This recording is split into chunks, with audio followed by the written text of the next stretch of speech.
Gente, sextou aqui no Donos da Bola. Vamos aos destaques do programa de hoje.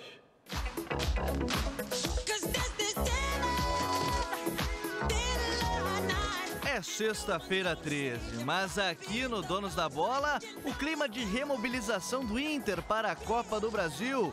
Todos acreditam na força do Beira-Rio para buscar o bicampeonato da Copa do Brasil.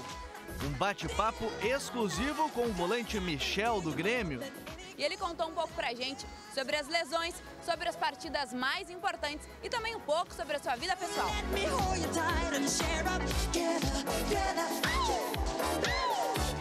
Sexta-feira também tem Sabia Não? E tome cuidado para não se assustar. Ela levou uma bolada na cabeça antes de chamar uma matéria. O vencedor da promoção da camiseta autografada do Grêmio e a prancheta do Bagé. Eu vou falar sobre os perigos e cuidados que o Internacional tem que ter com o Atlético na final da quarta-feira. É aqui no Donos da Bola.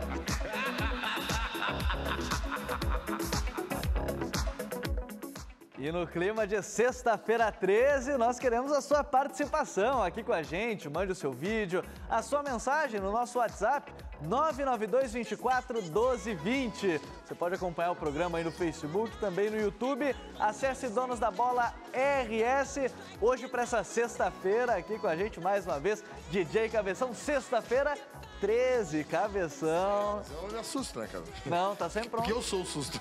Entendeu? Então, tô tranquilo com o susto. E a gente vai ouvir essas trilhas de sexta-feira 13 aqui no Donos da Bola de hoje. Mas o Inter já pensa na Copa do Brasil. No meio do caminho tem um campeonato brasileiro. E quem conta mais sobre essa história é Marcelo Salzano. Acreditar. Este verbo é o mais conjugado pelos colorados desde o final do jogo na Arena da Baixada. Este gol aí marcado por Bruno Guimarães coloca o Atlético Paranaense em vantagem na decisão da Copa do Brasil. Na competição nacional em 2019, os números colorados no Beira-Rio impressionam. Nos jogos contra Paysandu, Palmeiras e Cruzeiro, 7 gols marcados e 1 sofrido. O mais importante é assim, ó, é consciência de que a final é no Beira-Rio, né? O jogo vai ter que acontecer lá mais 90 minutos. Então, que a gente vá para lá agora, que a gente mantenha o nosso padrão dentro de casa, onde a gente é muito forte nessa junção time e torcida. E esta união, mais uma vez, será possível perceber nas arquibancadas do Beira-Rio na próxima quarta-feira. Expectativa de quebra de recorde de público do novo Estádio Colorado e a busca incessante por um título que não vem desde 1992. Para conquistar o bicampeonato da Copa do Brasil, o Inter precisa vencer no tempo normal o Atlético Paranaense por 2 gols de diferença. Vitória por 1-0, 2-1, 3-2 e assim sucessivamente leva a decisão para os pênaltis. Dentro de casa também a gente tem a nossa torcida, tem a nossa pressão, tem nosso estilo de jogo. Então eu acho que é um pouco de cada, né, do nosso empenho dentro de campo com a torcida que faz a gente ser forte em casa. E assim o Inter se prepara para mais uma grande decisão. E a busca é para enriquecer cada vez mais esta bela história do Colorado das Glórias, orgulho do Brasil. E agora eu vou até a nossa central, nosso controle, onde Paulo Pires traz a pergunta do Paulinho de hoje. Oi, Gabriel, tudo bem? Tudo tranquilo? Um abraço pessoal aí dos Donos da Bola. Pergunta de hoje relacionada ao duelo do próximo domingo, 4 da tarde, na Arena, tem o Grêmio contra o Goiás. Vamos então à pergunta de hoje do Paulinho, que já está na tela para você. Quero saber o seguinte, quem fez o gol da vitória do Grêmio, atenção, na primeira partida contra o Goiás na Arena? Foi em dezembro de 2013, o Grêmio venceu por 1-0. Opção A, quem marcou esse gol, você acha que foi o Barcos? Opção A. B, Ramiro. C, Zé Roberto. D, Vargas. Então, quem fez esse gol, hein? Lá em dezembro de 2013, na nova Arena do Grêmio, Grêmio 1-0. Foi o Barcos, foi o Ramiro, foi o Zé Roberto ou foi o Vargas? Mande seu WhatsApp, estou aguardando sua participação aí. Tá aqui embaixo, ó, 99224-1220, 99224-1220. Daqui a pouco, Gabriel, eu volto então com a resposta da pergunta do Paulinho. Essa aí eu não tenho tanta certeza, eu quero que vocês participem também. Lá no nosso Twitter, você pode ver a nossa enquete do programa de hoje, @donosdabolaRS. Você é o dono da bola e aí você decide. O Inter deve mudar alguma peça no time titular para a quarta-feira? Sim ou não? Participe na nossa enquete, @donosdabolaRS, lá no perfil do Twitter. Durante o debate com o Toque de Bola, a gente traz a resposta de você, torcedor e telespectador. Mas agora eu vou até o CT Presidente Luiz Carvalho, onde está lá na sala de imprensa do CT Presidente Luiz Carvalho, onde está o Yuri Falcão, para trazer informações da equipe do Grêmio. Tudo bem, Yuri? Boa tarde.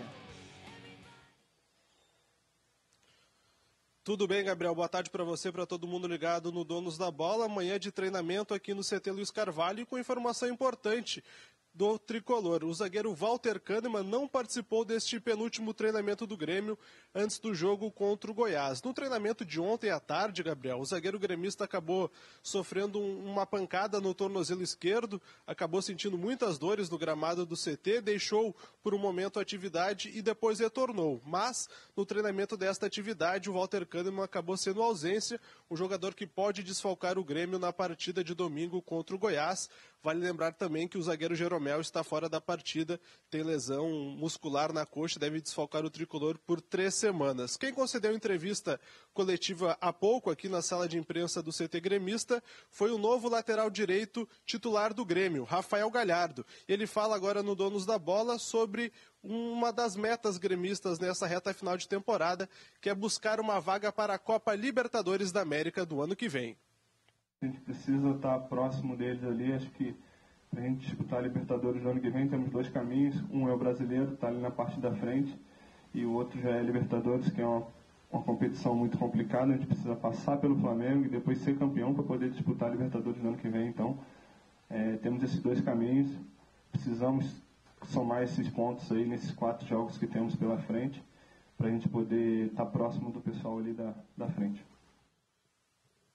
Tem a palavra do lateral direito, Rafael Galhardo. O treinamento desta sexta-feira aqui no CT Luiz Carvalho ainda não encaminhou o time gremista para o jogo de domingo. O técnico Renato Portaluppi deve confirmar a escalação gremista na atividade deste sábado, às 9h30 da manhã, aqui no CT Presidente Luiz Carvalho. Uma provável escalação do Grêmio para enfrentar o Goiás tem Paulo Vitor, Rafael Galhardo, David Braz, Kahneman ou Paulo Miranda e Bruno Cortes na lateral esquerda. Meio campo de Michel, Matheus Henrique, Alisson, Jean-Pierre e Everton, com Diego Tardelli no comando de ataque. Vale lembrar, Gabriel, que essa partida de domingo contra o Goiás marca o aniversário de 116 anos do Grêmio. Valeu aí ao Yuri Falcão trazendo todas as informações do Grêmio, trazendo a palavra do Rafael Galhardo. Eu tô com a bola aqui porque, olha, a Mauri Dornelles e o Matheus Schenck, eles vão chegar com o Sabia Não desta semana. E é sobre as dificuldades de ser um repórter de campo. Confere só.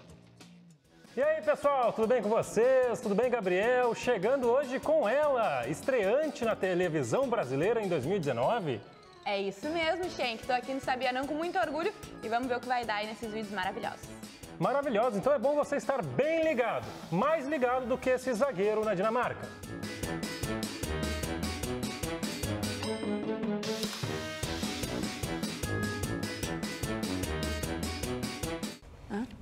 Deixa.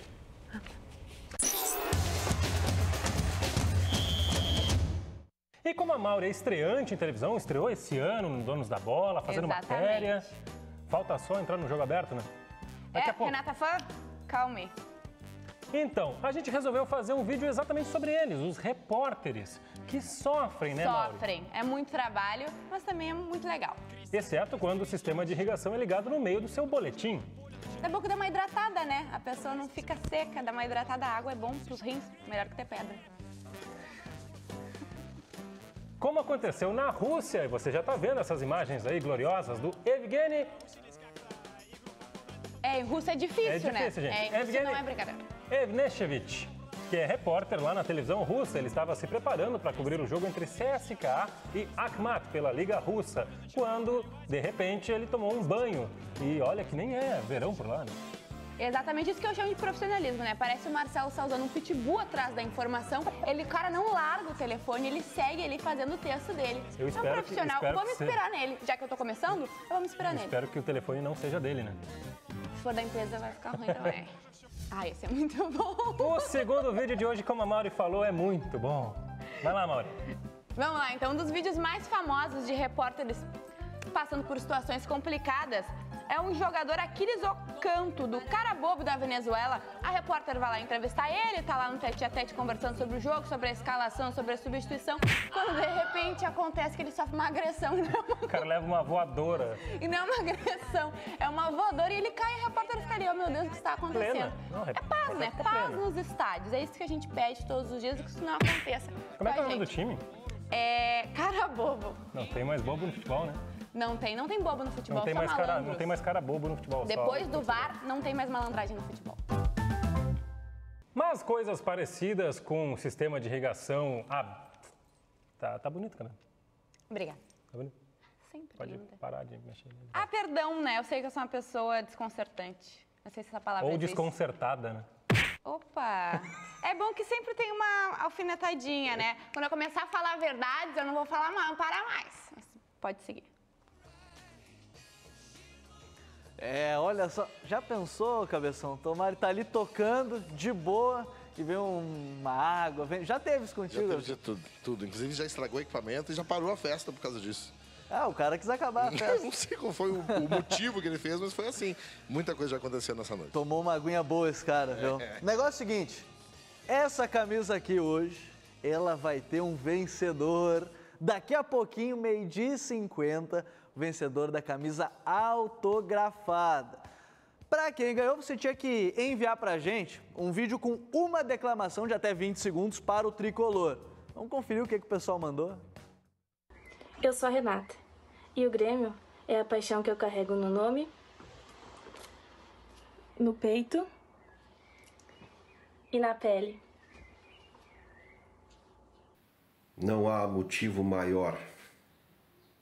Não há dinheiro que pague este manto tricolor. Na eternidade me segue. Quando morrer vou vestir a camisa do imortal de Porto Alegre. Com você andarei, para sempre vou te amar. No gramado rola a bola, no coração a emoção. Na garganta o grito esperado de te ver sempre campeão. Grêmio, time do coração, nunca perco a fé. Da segundona até o Mundial, para o que der ou vier. Vamos tricolor, te amo no fundo do meu coração. Eu sou Marcelo aqui da Rubem Berta. Um passado de glórias, da Azenha ao Monumental. Da Batalha dos Aflitos ao 5-0 em Grenal. Grêmio, tu és sentimento, um amor sem igual. Grêmio, tu és grande. Grêmio, tu és imortal. Como a sexta-feira 13, ela também é cheia de surpresinhas. Cabeção, é sua vez de declamar aqui para o Grêmio. Claro. Tá achando o quê? Que é fácil? Não, vou improvisar, sei lá. Então vamos ver se é bom de improviso. Eu sou DJ por vocação. Meu apelido é Cabeção. E torço pro Grêmio porque é de coração. Eu acho que eu vou ter que mudar o vencedor. Aí, ô Central, assim, ó, o negócio é o seguinte, o pessoal que tá falando aqui comigo, vou ter que mudar o vencedor. 12h55 você vai saber o resultado do vencedor da camisa. Mas agora eu vou falar de Internacional, lá na nossa redação com o Alex Sorrealba, porque ontem à noite rolou uma baita polêmica, hein, Torre? Explica pra gente o que aconteceu com esses ingressos do Internacional, hein? Boa tarde.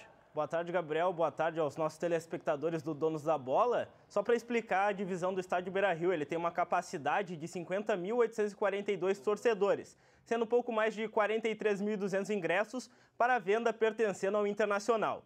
O torcedor colorado com certeza vai lotar o Beira-Rio na próxima quarta-feira, na partida de volta da Copa do Brasil contra o Atlético Paranaense. No entanto, essa alta procura por ingressos gerou polêmica no check-in para os sócios colorados. Ontem houve muita insatisfação nas redes sociais, estabilidade no site do Inter por conta dos mais de 17 mil check-ins realizados. O Inter publicou uma nota oficial explicando a divisão dos ingressos e hoje pela manhã aconteceu a reabertura do check-in para os sócios. Caso ainda tenha disponibilidade de ingressos, o Inter vai disponibilizar a venda às demais modalidades associativas somente pela internet. Então essa alta procura por ingressos gerou bastante gente reclamando nas redes sociais e o Inter publicou uma nota oficial também para explicar essa divisão que gera patrocinadores, também a torcida visitante. Então não todos os ingressos dos mais de 50 mil são do Internacional, Gabriel. Que confusão que está acontecendo lá, hein? Bom, a gente vai ver se vai ser resolvido ainda antes desse jogo de quarta-feira. Mas agora é hora dele e dela, da prancheta do Bagé. Tudo bem, Gabriel? Hora da prancheta e eu quero falar rapidamente sobre duas situações. Os erros do Internacional no primeiro jogo e o que precisa ser modificado com os mesmos jogadores para a final da quarta-feira no Beira-Rio contra o Atlético Paranaense. Vamos para a prancheta porque eu quero falar diretamente da postura do Internacional em Curitiba, que foi totalmente diferente. Foi um Internacional reativo, que baixou as linhas, que teve um D'Alessandro muito mais preocupado em acompanhar o lateral, que teve um Patrick muito mais preocupado em acompanhar o outro lateral. E teve praticamente isolado o Paulo Guerreiro. O Internacional não teve a aproximação dos setores, que é a maneira que normalmente o Internacional joga. O que tem que mudar para quarta-feira? Justamente isso. O Internacional costuma jogar com as suas linhas avançadas. A própria linha de zagueiros do Internacional, ela joga praticamente numa intermediária quando o Internacional tem essa posse de bola, porque valoriza o Rodrigo Lindoso, que encosta para receber essa bola dos zagueiros e automaticamente imprime a aproximação com a busca do Edenilson e naturalmente distribuindo esses setores, ou com o Patrick pela esquerda, ou com o D'Alessandro pela direita e, claro, aparecendo a velocidade do Nico Lopes. Ou seja, essas linhas do Internacional, que em Curitiba foram reativas, jogaram mais nessa meia linha de campo no setor de marcação do Internacional, precisam naturalmente ser avançadas para que o Inter jogue mais próximo de Paulo Guerreiro. Automaticamente, o rendimento do Internacional melhora. Ou seja, algumas das dicas que o Internacional precisa modificar entre a primeira e a finalíssima agora da Copa do Brasil na quarta-feira. Gabriel, até mais. O nosso terceiro vídeo de hoje aconteceu aqui no Brasil e com a equipe da nossa firma, o Canal 10. Capaz que não, né? Mas, graças a Deus, não foi com nenhum dos nossos aqui, porque eles estão sempre muito bem protegidos. Mas com o Nivaldo Decilo, antes de um jogo do Brasileirão em 2013, olha aí o banho que o profissional levou. E o melhor, ele bebeu água, né? Bebeu água? Ô, tá com sede? E aí... um jato na cara. Mas como eu falei anteriormente, é bom que fique hidratado, né? Trabalhar, de repente, num campeonato gaúcho, aquele sol, fevereiro, na cabeça. Não era campeonato gaúcho, né? Mas acontece a mesma coisa. É bom a gente estar hidratado. É bom que o estádio, né, o clube se importe. Vai lá, Maurício. Certamente você se inspira na Nathalie Gedra, da ESPN Brasil, né? Mas é caro... Ah, peraí. É caro, não. A Natália Gedra... Não, Nathalie. Se inspira nela e erra o nome, tá? Também, Maurilânia. O pessoal da edição não coloca isso, vai me dar uma queimada, eu tô recém começando.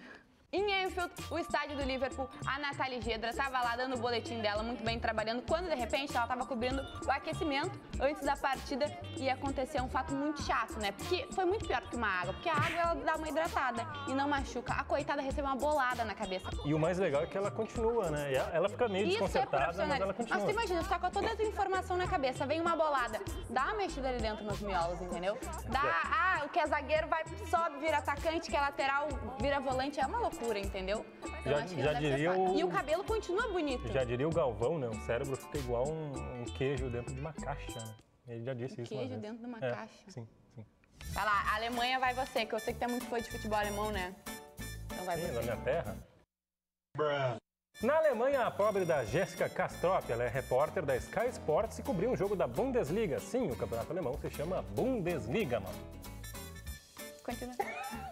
Ela levou uma bolada na cabeça antes de chamar uma matéria.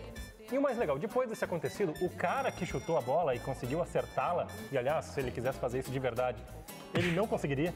Se fosse proposital, ele não conseguiria. Ele deu um buquê de flores pra repórter. Ai, amado, mas também não fez mais que obrigação, né? Pra mim, eu ia pedir um remédio pra dor de cabeça. E mais, né? Ele não deu só um buquê de flores. O que mais? Ele deu um capacete, cara. É um capacete estilo Peter Cech. Eu não sei se nossos telespectadores sabem quem é o Peter Cech.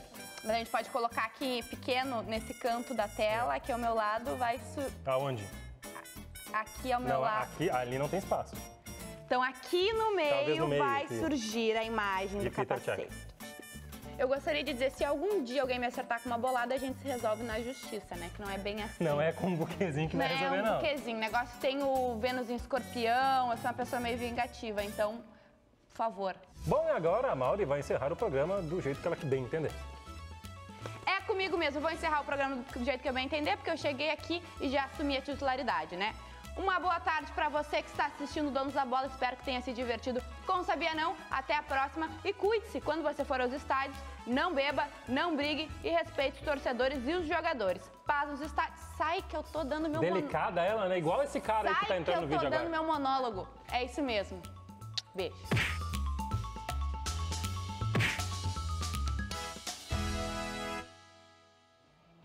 Já pensou tomar uma bolada? Eu prefiro nem tentar aqui. Olha só, é um probleminha. Olha aí, o pessoal fica querendo tocar bola em mim também aqui. Mas é o seguinte, essa camisa que eu vou largar a bola é muito perigoso. Né? Chamar mais vídeos, porque quer essa camisa? O pessoal mandou. 20 segundos de declamação para o Grêmio. Vamos conferir o que o pessoal mandou pra gente. A vida é feita de emoção, trabalho, família, paixão. Mas nada me motiva mais que ver o Grêmio campeão. Vamos, Grêmio! Ser gremista é ir além. Time conhecido como imortal, só o Grêmio tem. Ser gremista é acreditar que perdendo ou ganhando sempre vamos apoiar. Ser gremista é fidelidade. Mostramos que no Sul tem um time de verdade. Ser gremista é gratidão. E poder dizer, nosso time sempre será campeão. Sou gaúcho e gremista e não me leve a mal. Nasci lá na fronteira e moro na capital. Minha maior alegria é ganhar do Internacional. O pessoal tá criativo, viu? Mas eu gostei da do DJ Cabeção também. O volante Michel, ele bateu um papo exclusivo com a Mauri Dornelles, que não serviu só para tomar bolada ali com o Matheus Schenck. Ele falou sobre as situações de seus quase 3 anos de clube. Bora acompanhar? Gabriel recebendo aqui no Donos da Bola o Michel, volante do Grêmio que chegou em 2017, foi um dos grandes destaques na campanha do título da Libertadores de 2017 e ele anotou uma marca esse mês de setembro de 100 jogos com a camisa do Grêmio. Michel, bem-vindo aqui ao programa e me fala como é esses 100 jogos, o que tu sente carregando uma camisa tão pesada como a do Grêmio? Obrigado pelo convite, um abraço para todos. Eu acho que é uma marca muito importante para mim, né? Acho que é muito difícil um jogador está completando essa marca de 100 jogos com a camisa de somente um clube. E eu fico feliz por estar completando essa marca, acho que por ter principalmente ajudado o Grêmio em grandes partidas, decisões e títulos, né? Como eu falei, estou muito feliz de estar completando isso. E nesses 100 jogos, quais são os mais importantes para ti? Tem alguns, cara. Eu começo com o meu primeiro gol, né? Contra o Juventude no Gauchão, que eu consegui começar com o pé direito. E ali abriu o meu caminho de glória em 2017. E vieram algumas situações, principalmente a Libertadores, que a gente foi campeão. E o Grêmio foi meu primeiro grande clube de Série A. Eu pude estar começando com o pé direito, de estar conquistando esse título. Teve o gol também do ano passado contra o River lá no Monumental. Infelizmente nós fomos classificados aqui, mas é uma marca também que ficou para mim diante da torcida deles. Você ficou há pouco desde junho, né? Final de junho. Teve um problema no joelho, passou por um procedimento, agora voltando. Como que o jogador prepara a cabeça para ficar esse tempo fora, se recuperando fisicamente, também emocional, num período que o Grêmio passou e ainda passa de decisões muito importantes? Acho que o jogador ele já vem se preparando desde quando começa esse sonho, né? É longe da família, as lesões que acontecem, até mesmo na base. E a gente vai se adaptando a isso e se levantando mais forte, que é o que aconteceu comigo. Durante esses 3 anos aqui tive algumas lesões. E pude passar por cima delas e voltar cada vez mais forte, que foi o caso do gol que eu citei contra o River, que eu estava voltando de lesão e consegui. O que o Renato representa para ti, de repente, nos momentos complicados e também nos momentos de glória? O Renato é um paizão, não só para mim, mas para todos. Acho que ele trata todo mundo, todos os jogadores, comissão, funcionários, acho que ele trata todo mundo do mesmo modo, sem diferença. Acho que isso pra gente é muito importante. O Renato, ele viveu isso, né, cara? Ele viveu o jogador, ele sabe como é que a gente pensa, que a gente passa as dificuldades, ele sabe ganhar o vestiário. E isso ajuda muito dentro de campo. A confiança que ele passa pra gente, acho que é essencial pra gente estar conseguindo as vitórias. O que o Michel gosta de fazer quando ele não tá aqui no Grêmio? A minha vida sempre foi casa. Às vezes, sim, gosto de sair pra jantar com a família. A minha esposa cobra muitas vezes para querer dar uma volta no shopping. Eu não sou muito de shopping, de muvuca. Acho que eu prefiro estar em casa curtindo um filme Netflix ou até mesmo um videogame que eu gosto muito. Como carioca, sempre que tem uma folguinha, eu tento dar uma fugida com a família para a praia, curtir um calorzinho.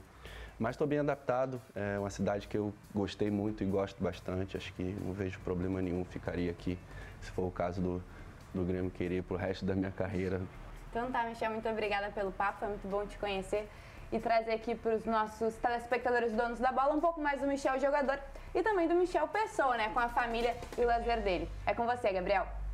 Valeu aí a Mauri Dornelles, mas agora eu vou voltar ali com o Alex Torrealba. Tem Grenal, Torrealba, mas é no Brasileiro de Aspirantes. Exatamente, Gabriel, não tivemos na Libertadores nem na Copa do Brasil, mas a dupla Grenal venceu a dupla Bavi nas semifinais do Campeonato Brasileiro de Aspirantes. E eles vão decidir, vai ser a decisão desse campeonato. O Grêmio venceu o time do Vitória por 3-0 em Eldorado do Sul, com gols de Juan, Ferreira e Isaac. Se garantiu na decisão. O Ferreira, inclusive, é o artilheiro do Brasileirão de Aspirantes, com 15 gols marcados. Já o Inter ganhou do Bahia por 1-0 em Alvorada, com gol de Matheus Monteiro. As datas das finais ainda vão ser divulgadas, mas o Grêmio, por ter a melhor campanha, vai decidir em casa esse Grenal do Campeonato de Aspirantes, Gabriel. Valeu aí, valeu Alex Torrealba. Tem Grenal, mas é no Brasileiro de Aspirantes. Chegou a hora, aquela que você esperava, de descobrir quem venceu a nossa promoção da camiseta do Grêmio. Quero dar meus parabéns ao Adair Costa da Silva, de Cachoeirinha. Ele mandou muito bem na criatividade. Nós vamos para o intervalo com o vídeo dele aqui no Donos da Bola. Equipe Donos da Bola quer a sua opinião. O Grêmio ele foi roubado no campo do Furacão. Num cruzamento de bola, a bola bate na mão e o juiz corre para o VAR para dar sua interpretação. E assim deixando o Grêmio fora de mais uma decisão.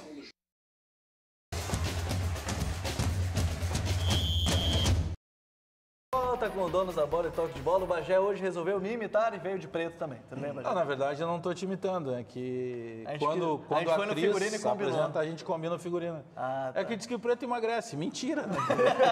Não emagreceu nenhum de nós dois. Né? Eu acho que é mentira também. Vocês chegaram, turma do Toque de Bola. Tiger, Matheus Dávila, Paulete, o César Cidadias. Quem nos abandona agora da barca, não quer participar do debate. O Papa dos DJs. Papa dos DJs. Onde é que é a noite hoje, Cabeção? Hoje é Canoas e amanhã é Novo Hamburgo. Mas é assim, é fechada a festa, não adianta falar porque as pessoas não podem ir, né?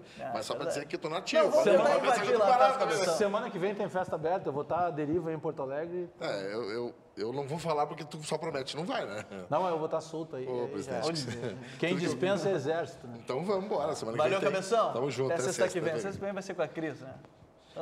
Eu senti alguns viúvos aqui. Não, mas aí a gente não vai... Mas tudo bem, valeu. Saudade da Cris. Mas agora, o Paulo Pires, ele fez uma pergunta pra gente no início do programa do Donos. Vamos à resposta dela, a resposta do Paulinho. De volta então, Gabriel, para responder de imediato a pergunta do Paulinho. Tá na tela para você. Eu perguntei, quem fez o gol do Grêmio na vitória nesse primeiro jogo contra o Goiás na Arena? Dezembro de 2013, resposta correta, a letra A de Barcos. O Barcos marcou a 16 do primeiro tempo, o gol do Grêmio, Grêmio 1, Goiás 0, domingo na Arena, 4 da tarde, tem o Grêmio contra a equipe do Goiás. Lembrando o seguinte, só para ter uma ideia, esse que eu citei aqui na pergunta, todos jogavam pelo Grêmio, né? O Barcos, o Ramiro, o Zé Roberto e o Vargas. Pelo Goiás, e os jogadores da dupla Grenal aí. Do Inter, Renan, Hernando, o Sacha e o Walter jogaram essa partida contra o Grêmio lá em 2013. Pelo Grêmio, ex-jogador do Grêmio, o Hugo.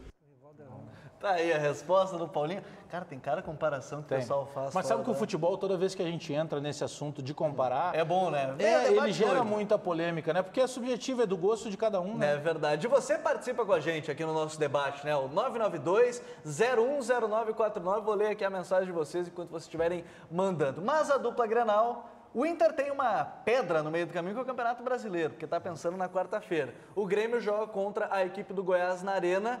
Jogos frios, pelo menos, para a parte do Inter, mas o Grêmio tem um jogo quente para manter o time titular agora no ritmo, né, Bagé? Primeiro que o Internacional joga fora de casa, né? Então tem toda essa questão do deslocamento, são situações diferentes da semana passada. Era o Inter, por exemplo, se a gente pegar rapidamente, o Internacional que tinha sido eliminado pelo Flamengo, aí ele tem um jogo no sábado contra o Botafogo que se especulava que fosse botar reservas, tem uma reunião com a direção na sexta, ele põe time titular. Treina o time para jogar na quarta-feira fora de casa contra o Atlético, deu certo. Agora é diferente, né? São 2 partidas contra o Atlético, só que não tem mais para onde correr. E o Inter tem uma desvantagem de 1-0 contrária. Se é desvantagem, só pode ser contrária, né? Mas perdeu por 1-0. Só que daí o Internacional vai ainda para a viagem. E aí, como tem o Wendel, o Edenilson, jogadores que sentiram, o Odair opta por reservas. O Pauletti tem uma tese que eu concordo em parte. Daqui a pouco, alguns jogadores, como o Nico Lopes, um outro, poderia dar uma recheada com uns 2, 3 jogadores. Que nem foi contra o Botafogo, né? Para não largar o campeonato de mão. E o caso do Grêmio é diferente, né? Porque como o Grêmio tem tempo até a Libertadores e joga em casa contra o Goiás, esse é o jogo que não pode perder ponto. O Grêmio já perdeu para o Fluminense, ponto, dentro de casa. Perdeu para a Chapecoense, ponto dentro de casa. Perdeu para o Santos, ponto dentro de casa.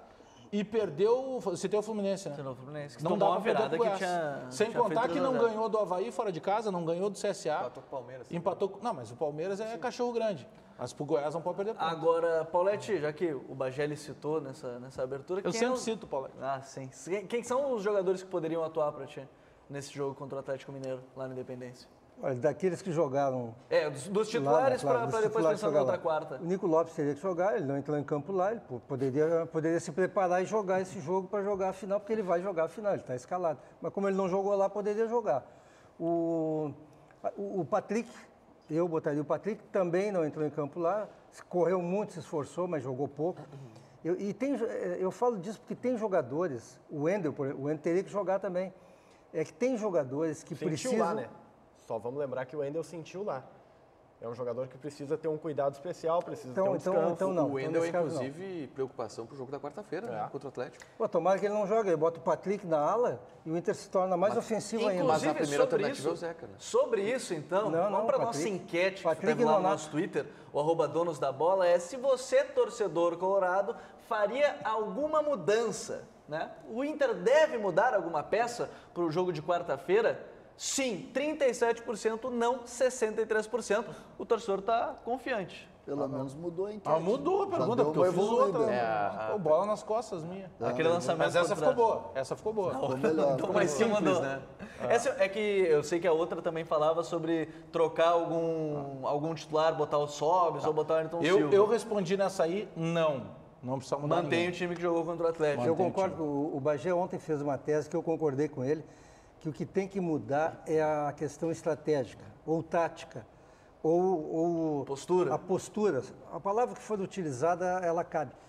Com o mesmo time. Na minha opinião, tem que jogar o mesmo time, porém, só para dar uma explicação rápida, o Internacional joga com 3 meio-campistas, o D'Alessandro tem que jogar na frente deles e não como ponta-direita marcando lateral.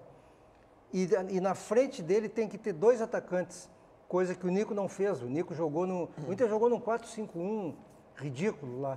Ele tem que jogar com 2 atacantes. O Inter não pode desperdiçar um jogador como o Guerreiro, mantendo-o longe de alguém que possa tabelar e concluir as suas jogadas. Mas vocês não acham que a diferença... A mudança é só tática. Mas é porque eu não acredito que o Odair... Quer ver, o Pauletti ontem, quando a gente debatia isso, ele citou uma situação que eu até acredito que para segundo tempo, dependendo de como se desenhar o jogo, o Odair faça. Que é tu abrir mão do Wendel e recuar o Patrick como lateral esquerdo, e aí tu abre espaço para não precisar tirar algum dos mais ofensivos. E aí tu pode colocar uma outra alternativa de velocidade, ou um chute longa distância, que é o caso do Sobis, enfim. Só que eu não acredito que o Odair vai abrir mão disso tudo e mudar para começo de jogo. Porque o Odair tem uma coisa que a gente tem que respeitar, que é a questão da convicção. Ele está sendo coerente, inclusive na final.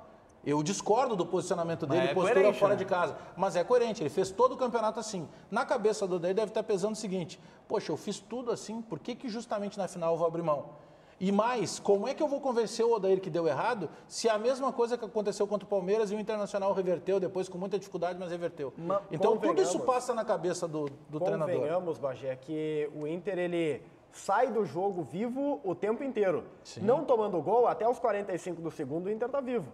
Se fizer um, é pênaltis. Então não tem problema não. Não tem por que mudar, tornar o time mais ofensivo. A diferença é de um único gol. A diferença, ela mantém o Inter sempre dentro do jogo, desde que a defesa funciona. Até porque ele pode tornar mais ofensivo, como o Paulete estava dizendo agora, sem mudar a peça. Exato. Mas é que aí que tá. Vocês não acham que essa questão que o Paulete falou, eu concordo com ele, ela basicamente não muda nada do jogo de volta, do jogo de ida para esse jogo contra o Atlético? Em nomes, aqui. não. Não. E nem peças quase, porque a grande diferença do Beira-Rio pro Atlético é que os dois vão ter mais liberdade. Não é que mais liberdade, mas eles vão ter mais espaço. Eles não vão ter que voltar. Porque voltar, eles sempre voltam pelos lados. Mas é a questão da postura, é que o Internacional, quando joga fora de casa, naturalmente, como disse o Paulete ali, vira quase um 5-1, porque fica totalmente isolado o Guerreiro. Não, concordo. O Internacional, quando joga no Beira-Rio, ele joga com essas linhas um pouco mais aproximadas, ele já marca automaticamente, porque o Inter, quando joga no Beira-Rio, ele tem mais segurança. Ele não joga o tempo inteiro com medo de sofrer o gol. Não, por isso que eu digo. se acua mais. Mas o adversário porque o Alessandro sempre parte da direita. O tradicional dele é parte da direita. Ele corta para canhota e tal, mas ele tem mais liberdade. A minha curiosidade não é como o Inter vai se portar, porque como o Inter vai se portar, nós sabemos. O Odair mostrou isso no primeiro jogo. O Inter vai manter o padrão, vai ser aquele time ofensivo dentro de casa, como foi um time que controlou fora de casa, ou tentou controlar. A minha curiosidade é saber como o Atlético Paranaense vai se comportar aqui em Porto Alegre. Porque é o ritmo do Atlético que vai impor a maneira que o Internacional vai atacar. Eu tenho muita curiosidade para saber como o técnico Thiago vai fazer. É um time que também tem a mesma dificuldade do Inter, né, César? Porque é um time que é muito forte dentro de casa, é muito forte na Arena da Baixada e joga com isso a seu favor, e fora de casa tem um aproveitamento muito baixo também. E lá em Curitiba, a mesma análise que a gente faz aqui, que o Inter é um time dentro de casa e outro time mais pragmático, mais criativo, fora de casa, essa crítica se faz ao Atlético Paranaense também. Mas o Atlético matou o Flamengo no Maracanã. Mas vamos fazer um rescaldo aqui do Atlético Paranaense fora de casa. O Atlético Paranaense jogou mal na Arena. Mas é uma estatística parecida com a do Inter. É, parecido com a do Inter. É grande dentro de casa e fora joga um pouco mais apequenado. Eu sou mais, com relação a essa substituição, possibilidade de substituição, eu sou um pouco mais pragmático em relação a isso.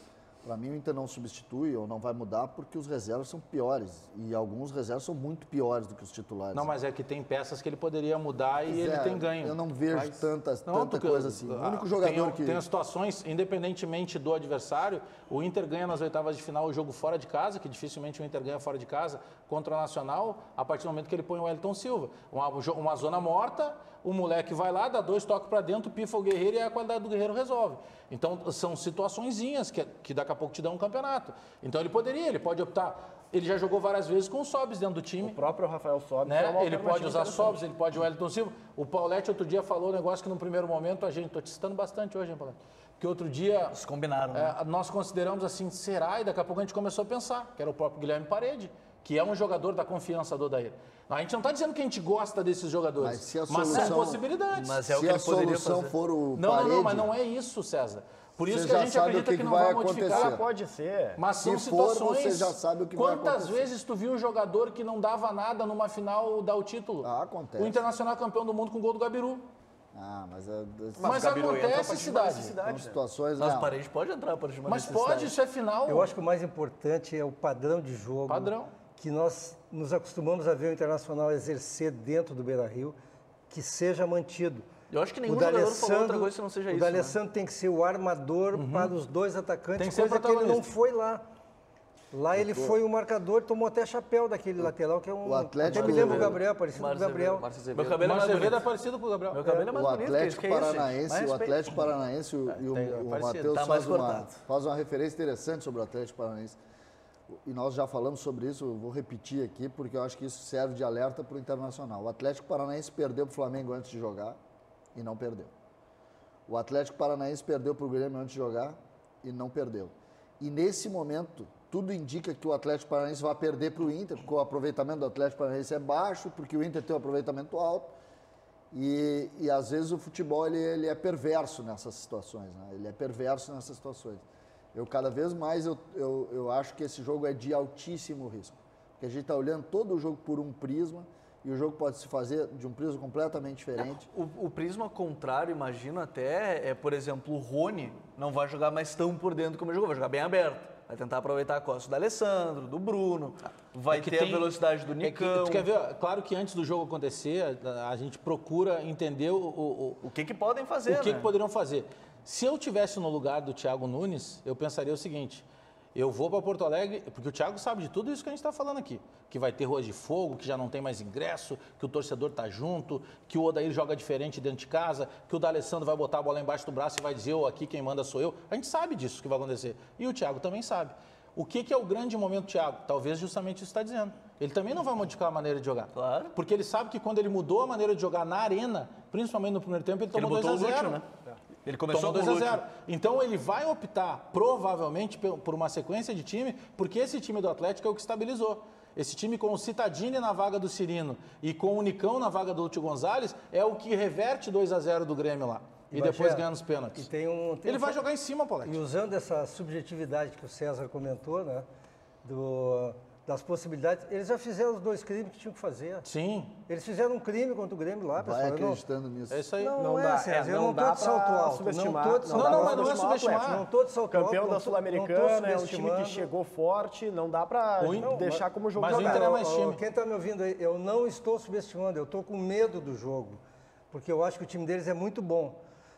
O que eu estou dizendo é o seguinte, eles fizeram um crime contra o Grêmio porque o Renato estava no dia não dele. O Renato fez tudo errado naquele jogo, perdeu o jogo.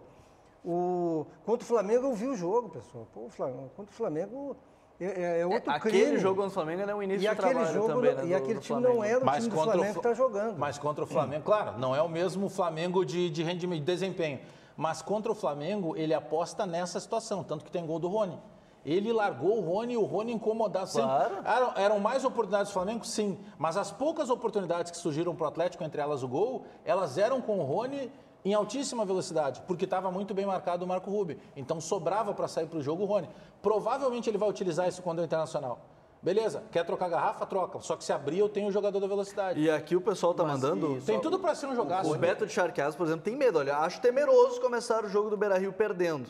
Vamos ver se a mística do fator campo funciona. É um perigo. Só se ele está falando do resultado, já vai começar independente, né? Mas não tem como mudar isso. Não tem, mas sabe que o Inter tem uma confiança muito grande no Beira-Rio. Todo mundo falou isso, o Dávila estava lá, todo mundo falou isso. No vestiário do Inter, depois do jogo lá em Curitiba, é impressionante.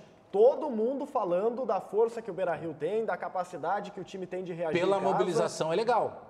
Eu achei legal o ambiente. Só não dá para colocar toda a decisão nas costas do Beira-Rio. Não, até porque senão... Tem que ter uma mudança de postura, tem que estar esperto. Senão tu passa a comemorar a derrota. Contra o Palmeiras aconteceu isso. É por isso que eu estou citando o Palmeiras. Foi 1-0 lá. Ah, não, mas estamos vivos. Beleza. Aí ganhou do Palmeiras. O que tu pensa agora? Peraí, o Palmeiras não tem mais qualidade que o Atlético? O Flamengo teve então, se eu conseguir, eu consigo de novo. Pela questão da mobilização, perfeito. Agora, o elástico começa a esticar. Toda hora, não, lá em casa se resolve. Tomara que dê certo. Eu acredito, se eu tivesse que apostar dinheiro, eu aposto só café. Eu também. E é o café da emissora, né? Não sou eu que pago. Então é a emissora que paga, né? Alô, Leonardo Meneghetti, vai ter que pagar mais café agora que eu aposto e pago aqui. Só que se eu fosse apostar dinheiro, eu apostaria no Inter. Mas assim, ó, sem nenhuma demagogia. Eu apostaria no Inter. O Inter é mais time que o Atlético. Só que o Inter vai ter que jogar mais com o Atlético. Evidente que o jogo é diferente.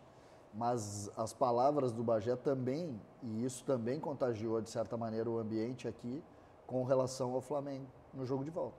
Se imaginava que o Inter poderia sim fazer. O ambiente do Beira-Rio, e a gente viu que ficou muito longe. Mas o Flamengo era muito mais time e tinha uma vantagem muito maior. Aí tu tem um dobro de vantagem com um adversário que talvez tenha um dobro de qualidade. Muita diferença. Não, essa eliminatória era diferente. E ali justificava o temor do Odair, porque tu tinha saldo qualificado na Libertadores. Então, se o Odair tomasse um gol ali, que era o grande medo, o Odair tinha que fazer 4. Não, eu me refiro ao ambiente. Eu sei que é muito diferente, o Flamengo é diferente, mas o ambiente não estava muito diferente. Em resumo, faltam 90 minutos para a temporada de um jogo tenso. De um jogo 90 minutos para terminar a temporada. Quinta-feira, o 2019 do Inter pode ter terminado. Só precisa ganhar do Atlético Paranaense. E a gente está falando de jogo que é na próxima quarta-feira. Aí tu tem que buscar a Libertadores pelo Brasileiro. No meio do caminho... Se perder, não terminou a temporada. Se ganhar, acabou. Tem o Campeonato Brasileiro, mas a gente vai para um rápido intervalo para voltar a falar. A gente falou de Copa do Brasil, que tem aqui no meio de semana, mas final de semana tem Campeonato Brasileiro. A gente vai para um rápido intervalo e volta a falar sobre isso.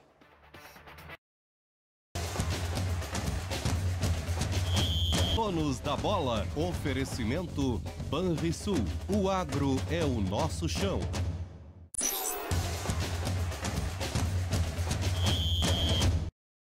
Volta com o Donos da Bola e o Toque de Bola aqui na TV Bandeirantes e na Rádio Bandeirantes. A gente estava falando até nesse intervalo de filhos de jogadores que a gente vai vendo, né? A gente conversou do Zidane, tem o filho do Fernandão, né? O Enzo. O Enzo que assinou o primeiro contrato profissional hoje com o Inter. Qual é a posição dele? É jogador profissional.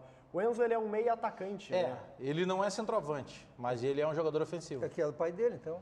Exatamente, bem lembrado. Porque a gente tem essa história do Fernandão com a 9, mas o Fernandão era um meia atacante, né? Tanto que no Goiás, quando ele surgiu, ele jogava com era o Araújo, né? Se eu não me engano, era o Araújo. O Araújo jogava com ele, que às vezes até ficava mais adiantado em alguns momentos. Mas tem um peso muito grande, né? O Paulo César Tinga costuma dizer que o filho de jogador ele se sente sempre culpado. Porque daqui a pouco vai ter o cara que vai dizer assim, não joga nada, tá aí só porque é filho do Fernandão.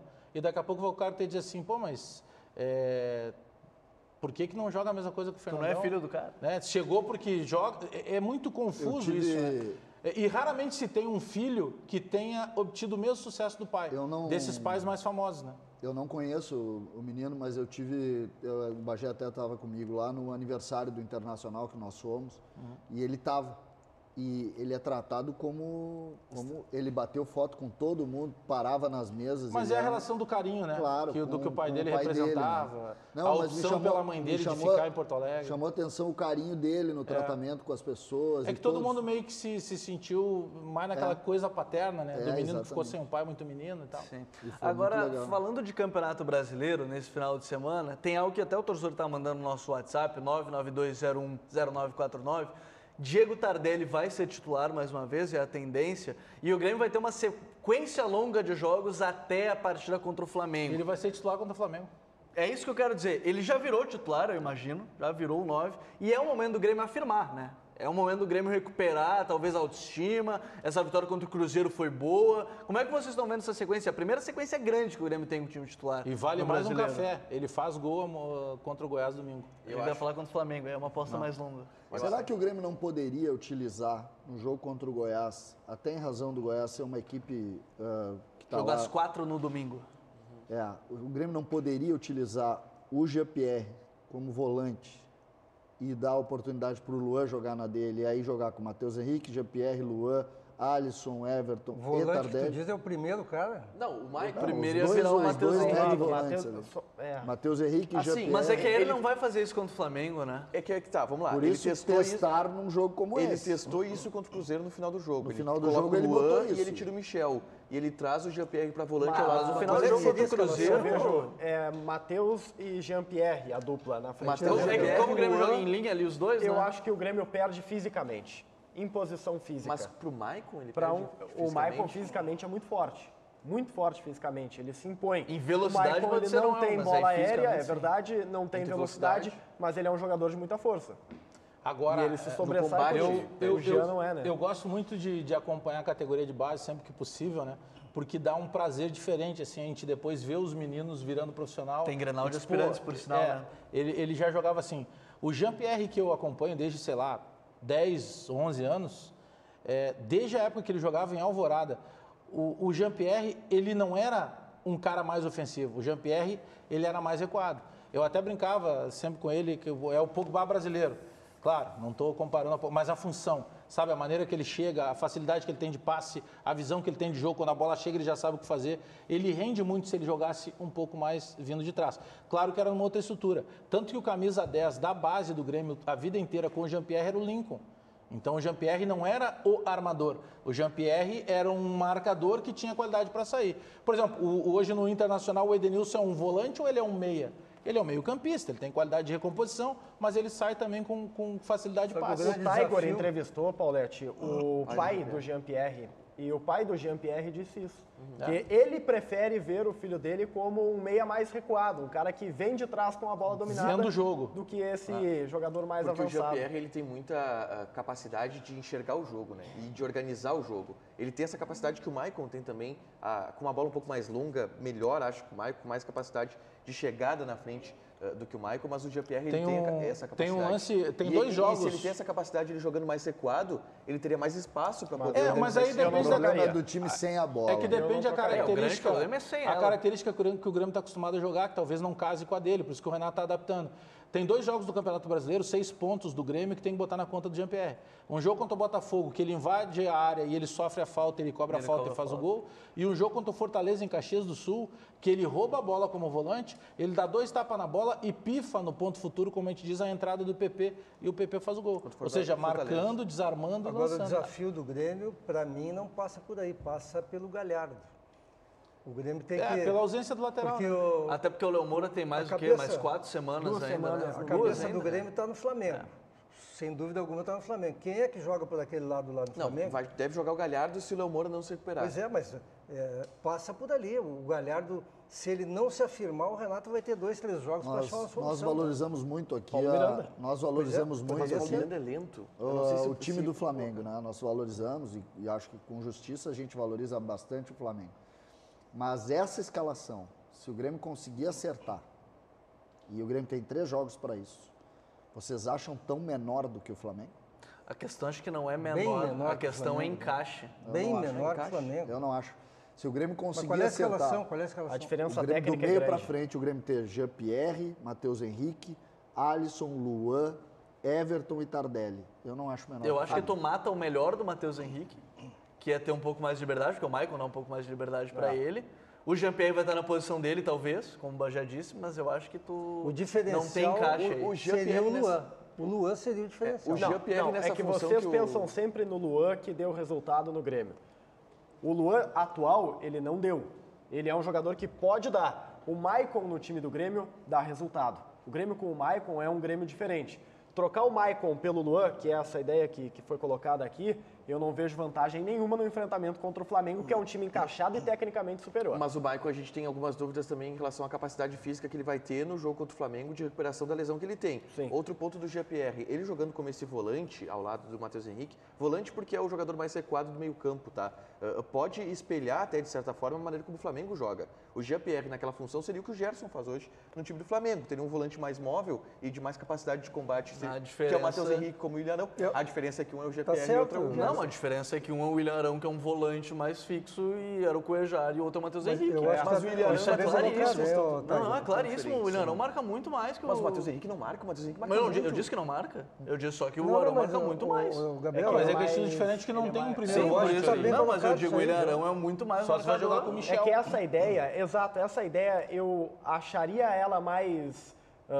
plausível. Mais plausível e mais, digamos, sólida se tivesse um Michel, se tivesse um Rômulo. Agora, colocar os dois juntos, os dois garotos, eu não vejo porque ou é um ou é outro. Nessa função é ou o Matheus ou o Jean-Pierre.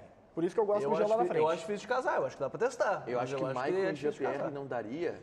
Eu tenho curiosidade de ver, eu gostaria muito de ver esse time. E eu acho que talvez uma oportunidade de ouro seja o jogo contra o Goiás, porque... O problema é o Goiás dar uma falsa impressão de que dá certo, É que o Goiás talvez não seja mas é que parâmetro. Tu precisa ter... É que a única forma do Grêmio enfrentar o Flamengo hoje é o Grêmio se renovando. Hoje nós sabemos que se o Grêmio repetir o que fez contra o Atlético Paranaense, ou se repetir o que fez com o Palmeiras, o Grêmio não vai passar. Grêmio com Tardelli já é uma novidade, César. A gente vai falar sobre isso na segunda-feira, vai falar dos jogos do final de semana. Deu na rádio, Bajé?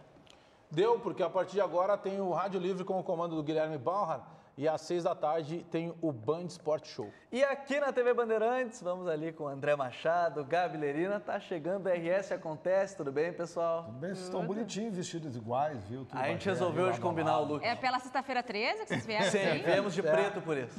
A gente não combinou. Bom final de semana para vocês aí. Beijo, menino.